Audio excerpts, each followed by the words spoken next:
la faz de la tierra. Oh Dios, que has iluminado los corazones de tus fieles con la luz del Espíritu Santo, concédenos que con la fuerza de este mismo Espíritu saboreemos las cosas rectas y gocemos de sus consuelos. Por Jesucristo nuestro Señor. Amén. Amén. Gloria al Padre y al Hijo y al Espíritu Santo. Y nosotros le pedimos a San Miguel que proteja esta grabación de interferencias de los malignos, y a San Gabriel que se encargue del aspecto de las comunicaciones. Pues muy bien. Pues un placer estar contigo aquí, Javier. Antes que nada, lo que voy a hacer brevemente es hablarle a mis seguidores, que algunos te conocen, pero por si alguno no te conoce, pues decir que tu trayectoria es muy relevante, sobre todo destacar una faceta tuya, que es que fuiste exorcista en la diócesis de Córdoba y de Madrid, un ministerio que dio pie a la publicación de su libro Las 6 puertas del enemigo, y ejerció, como estoy indicando, 20 años esta labor exorcística de 1995 al 2015, y actualmente ejerce como capellán en el Hospital Carlos III y es vicario parroquial en San Gabriel Arcángel, en Puerta del Hierro. Y muchos le conocen ya por su gran y activa labor en redes sociales divulgando el ministerio de sanación y liberación y todo lo que tiene que ver con el combate del maligno. Un placer, Javier, de tenerte aquí con nosotros. Pues un gusto, pero también en parte de la tarea que desarrollo en las redes sociales, una parte muy importante, es la divulgación de temas cristianos, temas doctrinales de actualidad, que aclarando, dando pistas sobre cuestiones que la gente les tiene mucho interés, pero que a veces no encuentran respuestas. Por eso tengo un canal que se llama Tiempo de Respuestas, donde todas las semanas saco un vídeo de unos 10 minutos sobre temas doctrinales de actualidad. Alguna vez es relacionado con la exorcística, pero ordinariamente de temas muy normales, de cuestiones de oración, de fe, de educación de los hijos, de el mal, etcétera, del dolor, etcétera, y de temas que van saliendo en los medios de comunicación. Y la primera pregunta que tengo para lanzar es la cuestión tan interesante de cómo en la actualidad en la Iglesia Católica pues hay, vamos a decir, bastantes sacerdotes y obispos que no creen en la presencia activa del maligno, y inclusive se ve como que la figura del exorcista pues puede ser que no sea necesaria. En tal aspecto, mi pregunta es si hay un sector dentro de la jerarquía de la Iglesia y de los sacerdotes que piensan que la figura del maligno es una cosa más bien simbólica, pero que realmente no es ni efectiva ni activa en la realidad. ¿Corre el riesgo el que el maligno entre en la Iglesia al no prestarle atención a su realidad? Esa es mi pregunta. Indudablemente, el mayor triunfo del enemigo es que no se crea en él, porque entonces es cuando actúa a sus anchas, ¿no? El Papa León XIII, en una ocasión, al acabar la Santa Misa, se desvaneció, y cuando se recuperó explicó que había tenido una visión muy dura en la que vio cómo el demonio se introducía dentro de la Iglesia en el siglo XX, y por eso pidió que al acabar la misa los sacerdotes rezáramos la oración a San Miguel. Esto luego con la reforma litúrgica no se tuvo en cuenta y se dejó de rezar, pero se estuvo rezando pues hasta el año 70, 1970, desde los tiempos de León XIII, que es pues todo el final del siglo XIX y todo el siglo XX, ¿no? Hasta 1970. Sí, efectivamente, hay una película, Nefarius, muy conocida y muy inteligentemente planteada, que el otro día en un cineforum que tuvimos en una población cercana a Madrid, pues me decía la primera persona que intervino que no le había gustado la figura del sacerdote, que no refleja. Le dije, pues mire, sí refleja. La figura del sacerdote en esa película es el capellán de la cárcel, pues que no cree, realmente en el diablo, y entonces al diablo, que en el poseído se relaja y dice, bueno, si este sacerdote no cree, entonces no hay peligro, ¿no? Bueno, pues es que esto es algo que ha sucedido y que sobre ello se han referido los dos últimos papas de una manera muy enérgica. El último papa, el Papa Francisco, ha escrito hace 4 o 5 años una carta a todos los obispos diciendo que por favor que cumplan su obligación de atender a la gente con problemas relativos al exorcismo, de afecciones extraordinarias de los diablos, porque en Roma están hasta la coronilla de denuncias a obispos que no atienden a gente con problemas. Es una falta de caridad pastoral muy grave, es un pecado de falta de caridad pastoral muy grave. Y por eso el Papa ha escrito con mucha energía, ha habido muchas diócesis que han respondido y que han nombrado exorcistas, lo que pasa es que luego hay que formarlo, claro. El Papa Benedicto, bueno, este Papa habla constantemente de estos temas y ha hecho mucho por lo que pasa, otra cosa es que le hagan caso, claro. Pero ha hecho mucho por la restauración del ministerio exorcístico. A él se le nota que entiende, se le ha visto en internet, en la plaza de San Pedro, atendiendo a enfermos, imponiendo manos. Uno de ellos estaba poseído y saltó, y entonces como ni se inmutó, se veía que tenía experiencia, ¿no? O sea que los obispos de Estados Unidos le han sacado un libro que se llama Rebuking the Devil, que reprendiendo al diablo, combatiendo al diablo, que recoge sus catequesis sobre el combate contra los espíritus inmundos. Es muy práctico. Yo he tenido una paciente cuando era exorcista que la diagnosticó él, que le dijo, vaya Mancuso. Le dijo, Mancuso ha fallecido hace unos meses, era un benemérito exorcista del Río de la Plata, la diócesis del Río de la Plata en Argentina, que hizo un bien enorme, además un hombre con mucha experiencia y esto. Y entonces esta señora tuvo que trasladarse por problemas, por asuntos profesionales a Madrid y acabó viniendo al ministerio exorcístico que yo atendía, ¿no?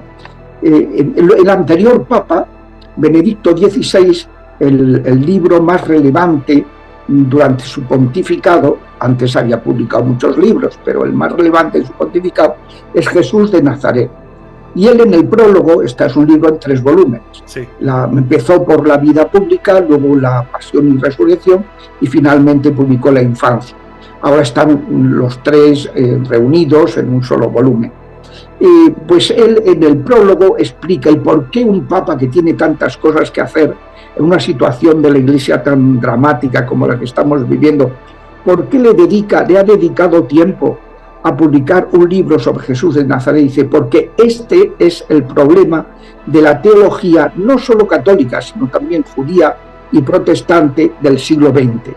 En la teología judeo-talmúdica, los judíos tienen varias ramas, los que están en la tradición talmúdica, que casi para estos está por encima de la escritura, pues estos judíos llevan ya 3 siglos negando la existencia del diablo. En segundo lugar, a principios del siglo XX, una parte importante de la teología protestante también negó la existencia del diablo. Y una parte no muy relevante, pero sí notable, de teólogos centroeuropeos como Pete Sonnenberg, jesuita, Herbert Hack, también centroeuropeo, pues escribieron sendos libros diciendo que el diablo no existe. Yo, por ejemplo, en el nuevo diccionario de liturgia de las Paulinas, está escrito por un jesuita que se llama Juan Bautista Cortés, donde dice que hay que suprimir el ministerio exorcístico porque obsesiona a la gente con entidades inexistentes. Imagínense, el tema es muy grave.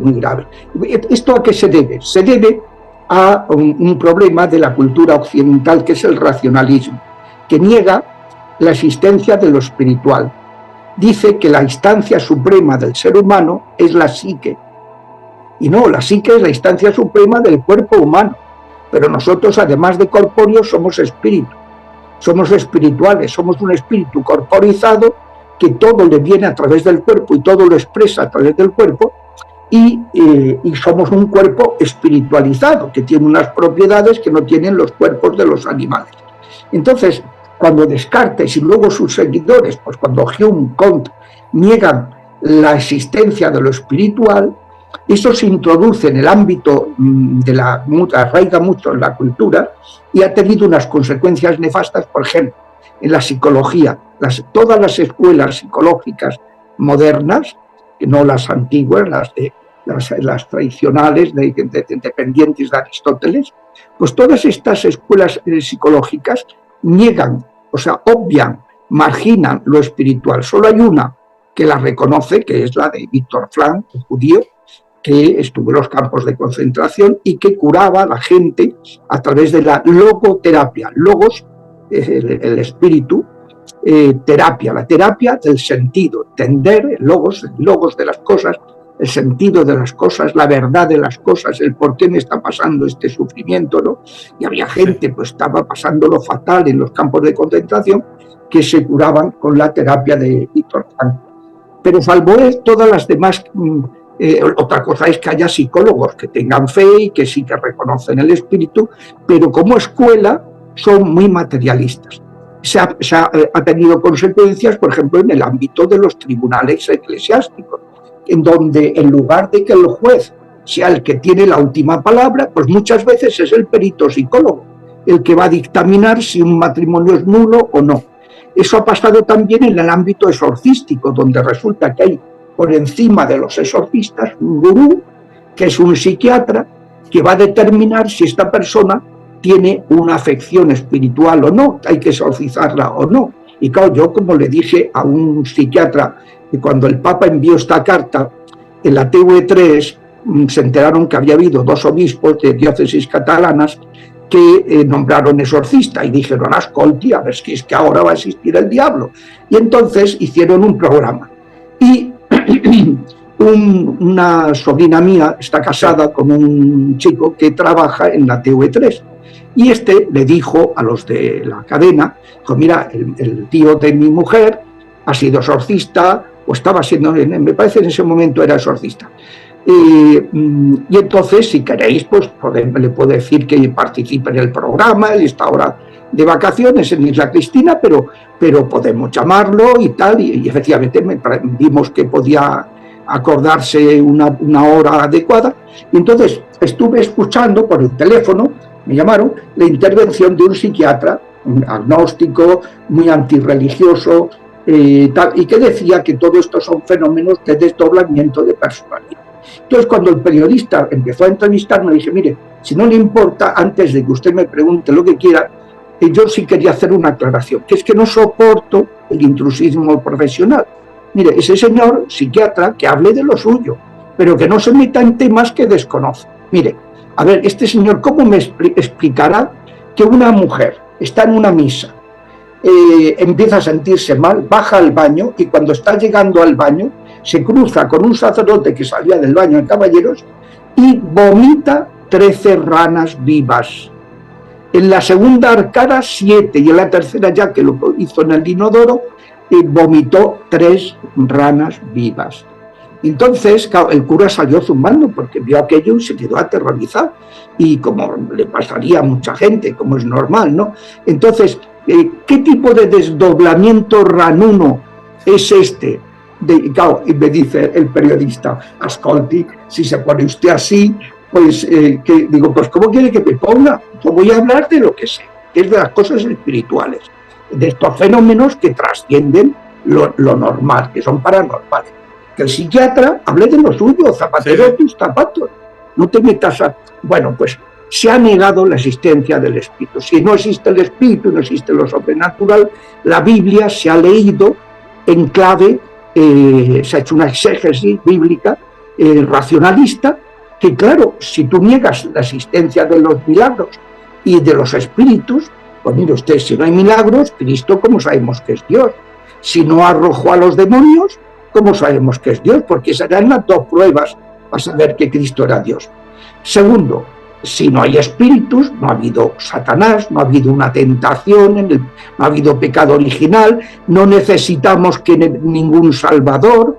Toda la fe se le aplica, como dicen en Sevilla, el artículo sexto, al sexto de los papeles. O sea, toda la fe se va al cesto de los papeles porque todo queda de esa manera.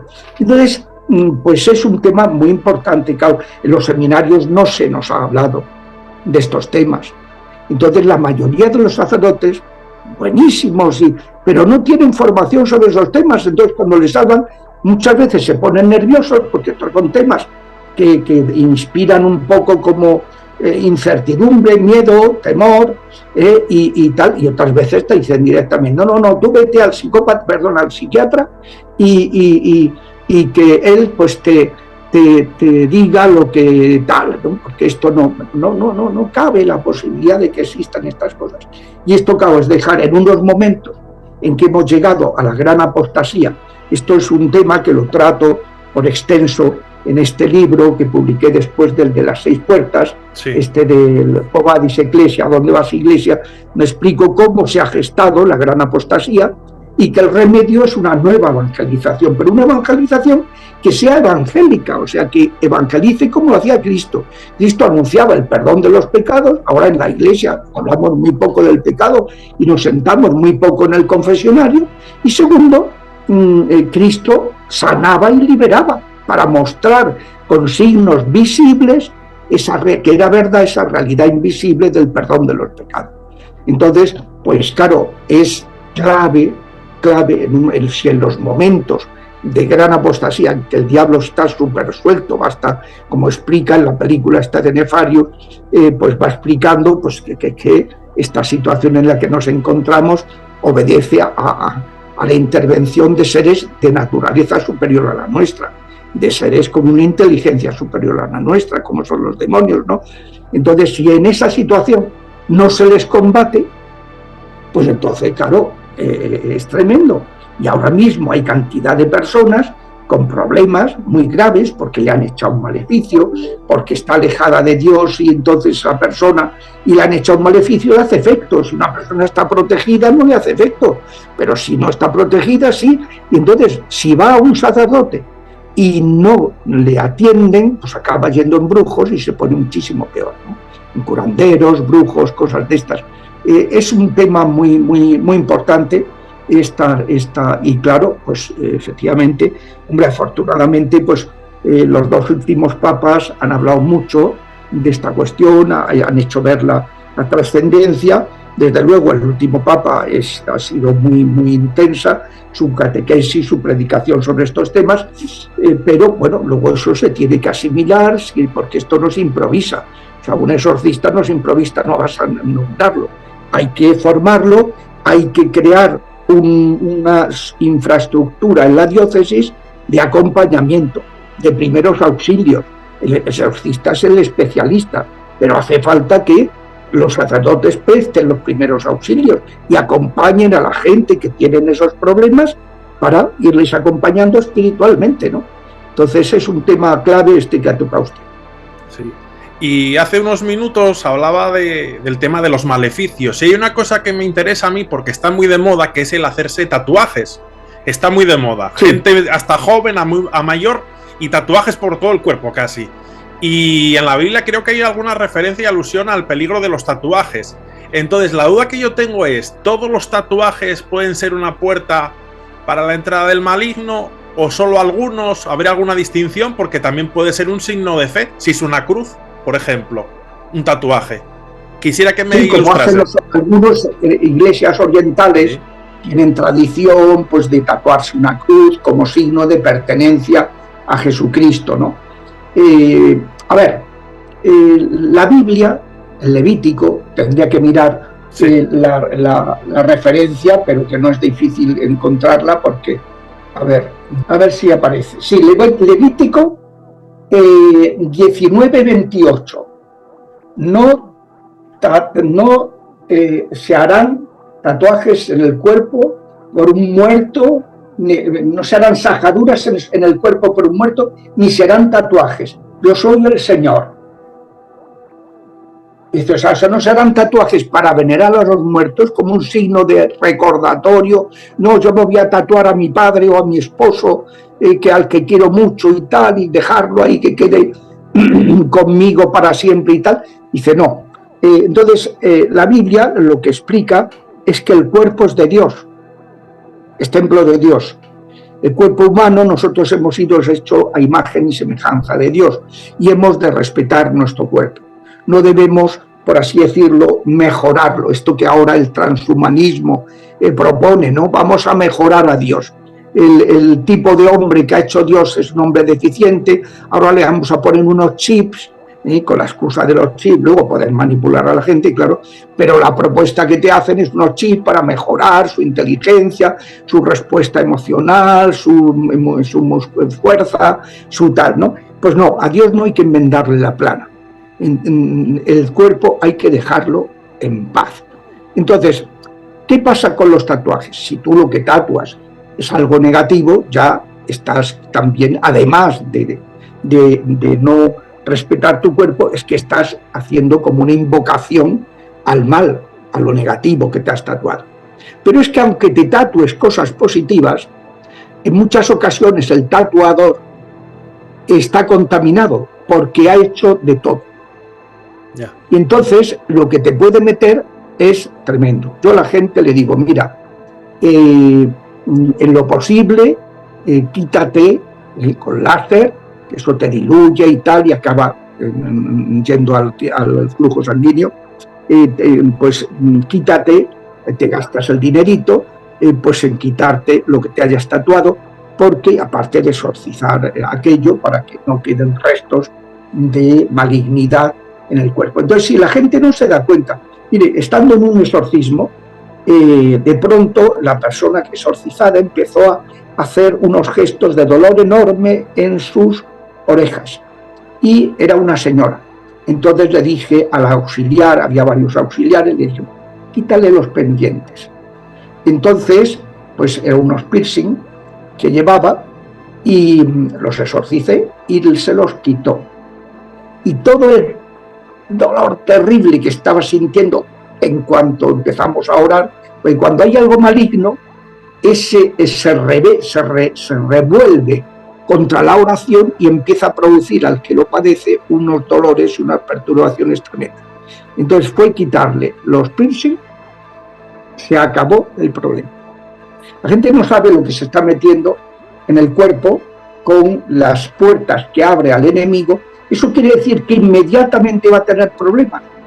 No, o sí, pero puede ser que los tenga después. En la película está Nefabio, dice, tú no sabes, le dice al psiquiatra, porque el psiquiatra le dice, bueno, te dejo que me poseas. Y entonces el diablo no lo poseyó. Dijo, ¿ves? No me ha pasado nada. Dice, tú no sabes la paciencia que tenemos los diablos para cobrarnos la presa en el momento más oportuno. Y efectivamente, no voy a hacer de spoiler de la película, pero en el momento final en que sí le interesó al diablo poseerlo, lo poseyó. Y estuvo a punto de matarlo. Entonces, pues, bueno, o sea, el padre Amort, que sabe usted que era un gran exorcista en los tiempos que no había exorcistas en la iglesia, con el padre Cándido Amantini, que está en proceso de beatificación, pues estuvo con él trabajando mucho tiempo y luego siguió él como exorcista de Roma. Él decía, y porque vayas llevado a tu hijo a Halloween, ¿le va a pasar algo a continuación? Decía, no necesariamente, aunque también puede suceder. Pero a lo mejor 20 años después, una novia despechada va a un brujo, le hace un maleficio y lo destruye. ¿Por qué? Porque tenía una puerta abierta. Hace no mucho, hace unos pocos años, me vino una persona que se había convertido y que venía muy arrepentida porque había ido a un brujo conocido aquí en Madrid que hace trabajos de muerte, hace todo tipo de trabajos. Y entonces fue al brujo a pedirle un trabajo de muerte para una persona. Y el brujo, que era un tío experimentado, pues le dijo, espere, hizo sus averiguaciones con sus runas vikingas y tal, y volvió y le dijo, señora, no puedo hacer este encargo. Yo le pago lo que usted me pida, No es cuestión de dinero, señora. Ese señor está protegido. Si yo le hago un trabajo, podemos morir usted y yo. Y es así, ¿eh? Hay ocasiones en que los brujos, cuando empieza una persona a estar protegida, puede pasarle de todo, como insistan en sus brujerías, ¿no? Porque se vuelve contra ellos. Entonces, en cambio, si la persona no ha abierto puertas, pues no tiene problema de que le vayan a atacar, por más que le hagan un maleficio, por más que... Y otra pregunta que tengo, y a mí me parece muy interesante, pero no lo he podido investigar mucho, es el hecho de que puede indicarnos que exista la posesión demoníaca y el exorcismo con sus variantes, tanto en el cristianismo como en el judaísmo, el hinduismo, el budismo y el islam, si no me equivoco. Es que es muy interesante. Sí. La diferencia está en que en la tradición judeocristiana el modo de combatir a los demonios no es por medio de la invocación de los demonios. En cambio, en las tradiciones islámica, budista, hinduista, el modo como ellos manejan la situación es negociando con los demonios. Es decir, exorcismo propiamente dicho solamente existe en el ámbito judeocristiano. En realidad, en puridad, los judíos pedían a Yahvé que liberara, y lo hacían. Y de hecho, pues hay testimonios en la Biblia de exorcistas judíos que pedían, pero no tenían los sacerdotes ni los levitas del Antiguo Testamento, no tenían el poder de expulsar demonios. En cambio, Cristo, que es la plenitud de la presencia de Dios entre los hombres, pues Cristo sí que inauguró una nueva etapa, que es la etapa de dar a sus ministros, primero fue a los 12 apóstoles, sí, luego a los 72, y luego al despedirse a todos les dijo: los que crean arrojarán demonios en mi nombre. Y que, por ejemplo, el obispo tiene un báculo que acaba en una serpiente. Es el poder que la Iglesia recibe para combatir a los demonios. Entonces, pues el tema es ese, que en el ámbito cristiano sí que Cristo ha dado el poder y el mandato de arrojar demonios en su nombre. En las otras religiones no existe ese poder. Entonces, ¿qué hacen? Por ejemplo, en el ámbito hinduista, las familias, cada persona se encarga de tener contento a un diablo para que no dañe a la familia. Eso supone hacer sacrificios. A lo mejor un diablo le dice al chaval o a la madre o al padre o al abuelo que sacrifique el yak de la familia. El yak es una especie de buey, ¿no? Y claro, les ha causado un perjuicio terrible porque los deja en la miseria, pero tienen que hacerlo. Es lo que se hace en Halloween. En Halloween se dice truco o trato, es decir, o tú me das lo que te estamos pidiendo, que los druidas lo que pedían eran vírgenes y niños para sacrificar a Samhain, el dios de la muerte, que nacía, por así decirlo, el momento en que entraba más en la vida de los hombres, era ese día, la víspera, la noche del 1 de noviembre, ¿no? Entonces, y si no nos das lo que te pedimos, pues te echamos una maldición, para que este año muera alguien de tu familia. O sea, es hacer un sacrificio para protegerse, y entonces, como explica, hay un padre misionero argentino, el padre, ahora no me viene el nombre, que es de la Sociedad de San Elías, pues este padre ha estado en estos países, sí, y dice que claro, es un régimen de terror, viven en el terror, en el miedo a los demonios. Cristo, de hecho, lo que ha hecho ha sido liberarnos del miedo a los demonios, porque claro, en la Iglesia existe el poder de echarlos, y de hecho los demonios se esconden en los ámbitos cristianos, donde hay sacerdotes que creen en esto, porque saben que como den la cara, se van a ser combatidos y van a ponerse en ridículo, ¿no? Entonces, pues eso es es un tema que muy interesante. Siempre ha habido esa conciencia, incluso en gente atea. Yo me encontré a un señor que era hijo, nieto, bisnieto y tataranieto de masón, que él era ateo porque había sido educado en eso, no era masón, pero era ateo, y me pidió, a través de un amigo mío, que me dijo, mire, yo no creo en Dios porque no me lo he encontrado, he sido educado en el ateísmo. Respeto la religión desde que he conocido a su amigo, es un catedrático de filosofía de las ciencias, sí, compañero mío en la facultad y tal, que porque es el tío más inteligente que he conocido hasta ahora, y él dice que es creyente. Tanto lo respeto, pero yo en Dios no creo. Pero me ha dicho que usted echa demonios, y quería saber si usted podía echarme los demonios aunque sea ateo. Y hombre, claro que sí, pero que me llamó la atención, pues yo pensaba que no podías creer en el demonio si no creías en Dios.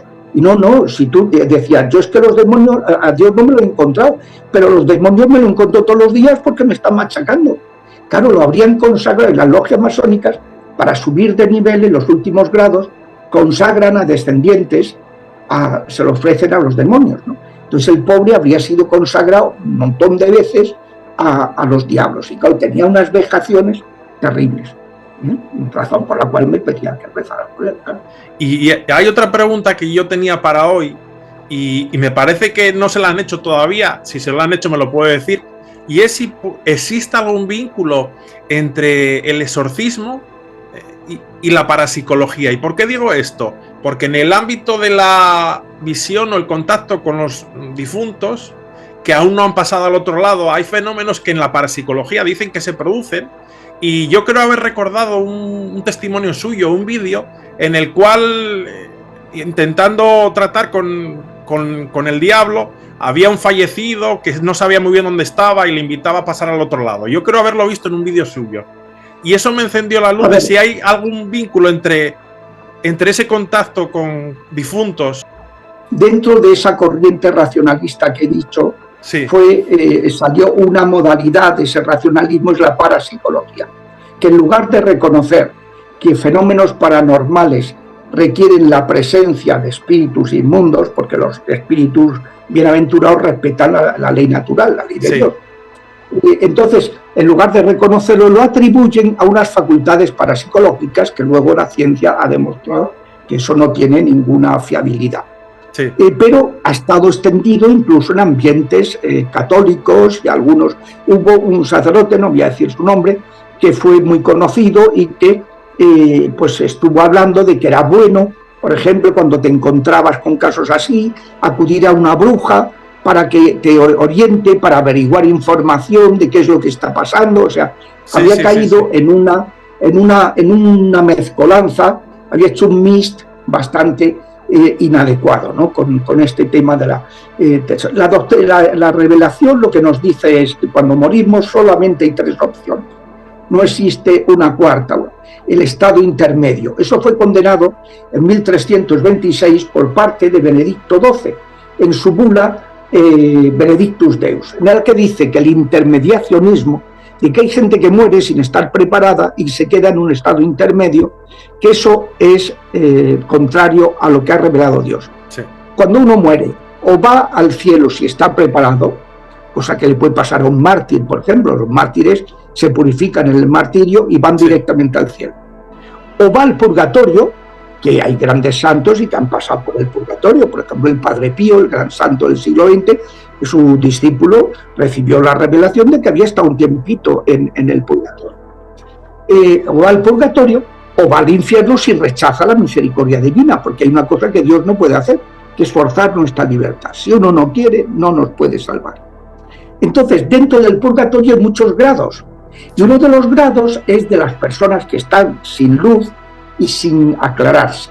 En la iglesia, cuando rezamos por los difuntos, decimos: Señor, dales el descanso eterno, la paz, y brille para ellos la luz perpetua. Hay un grado del purgatorio en que no solamente no tienen paz, sino que no tienen luz, y necesitan paz y luz, que es lo que se llaman almas errantes o perdidas, o el ritual de exorcismos oficial de la Iglesia, de que ha estado vigente desde 1614 hasta 1998. Ese ritual los llama fantasmas, como los ha llamado en muchas culturas. El mismo Cristo en el Evangelio dice, oye, que yo no soy un fantasma, tocad mis manos, dadme de comer para que veáis que no soy un fantasma. Es decir, hay difuntos que tienen conexión con el mundo de los vivos porque no han aceptado su muerte y buscan esa conexión. ¿Y dónde la encuentran? En personas que tienen mediumnidad, que han sido atacadas por los espíritus de muerte, por ejemplo, que han estado a punto de morir en el embarazo, que han estado a punto de... han sido atacados por los espíritus de muerte y tienen conexión espontánea, mayor facilidad con el mundo de los muertos. Entonces, no, eso es un tema muy delicado. Sí, sí. La Iglesia lo llama espiritismo y que además tiene luego gravísimos problemas. Ahora mismo los chavales están en los recreos haciendo el Charlie Charlie, que es un acto espiritista, o la Ouija, chavales de 12 años, de 11 años, y luego los problemas que generan son tremendos. A mí me venía a la mente, y por eso le hice esta pregunta, creo, si no me equivoco, por el padre Pilón, que fundó el grupo ETA, y por eso me venía a mí esta idea. El padre Pilón mezcló varias cosas que a mi modo de ver, no muy acertadamente. Quisiera, como ya conclusión final, invitarle a que se dirigiese a la gente que está viendo el vídeo y a aquellos que dicen, no, esos son cuentos chinos y todo esto es una cosa simbólica, el mal y el demonio no existe. ¿Qué les dirías a la gente que es escéptica, a pesar de los testimonios que hay y lo que hemos hablado? Lo que le diría es, están con la persona más racional que hay. Yo he sido profesor de filosofía, porque no me había alcanzado la vocación hasta los 28 años, y al sacerdocio he sido profesor de filosofía, soy muy racional, no racionalista, pero soy racional. Y luego, pues por las circunstancias de cuando me hice sacerdote, he tenido más de 15.000 intervenciones exorcísticas. Entonces, les puedo asegurar que todo eso lo he visto con mucho discernimiento racional y cristiano, de fe, ¿no?